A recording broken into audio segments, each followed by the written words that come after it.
How can I avoid getting lost when hiking with no cell phone service? There's definitely a high chance you will lose cell phone service at some point while you're out on the trail. So here's a little hack I use to ensure I don't get lost. My favorite app to use is AllTrails, which makes researching trails easy peasy, baby. Now there is a free version, but if you download the AllTrails Plus app, you will get my favorite feature, the download trail option. Once you find a trail you like, just click download, which will save it to your profile so you can access later. Then when you get to the trailhead, just click navigate, and regardless of if you have cell phone service or not, the app will guide you along your way. And you know, now that I think about it, adding a portable cell phone charger to my pack probably is not a bad idea. So if I find a good one, I will be sure to let you know. I think we can all agree that relying 100% on technology is not the smartest thing, which brings me to my next point. And that is to carry a physical map with you along with a compass. Not every trail has a stack of maps waiting for you at the trailhead,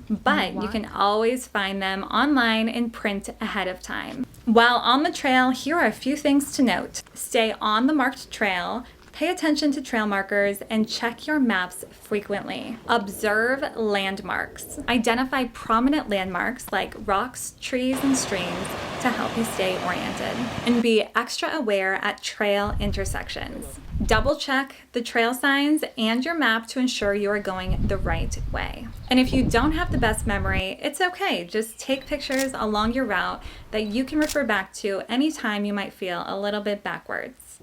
The other thing I think of is to always tell a loved one or a friend what your hiking plan is and make it a habit to do every time you hike, especially if you're alone. Tell them exactly where you're going, what time you're starting, the length of the trail, that it should take you about X amount of hours to complete, and if they haven't heard from you by this time, to please call for help. That way, in a worst case scenario situation and you do get lost and you don't make it back to the car in time, at least you have one person who knows your whereabouts and can call for help. For more detail and ways to prepare for your next hike, I encourage you to watch this video here. Thanks for watching, and I'll catch you on the next one.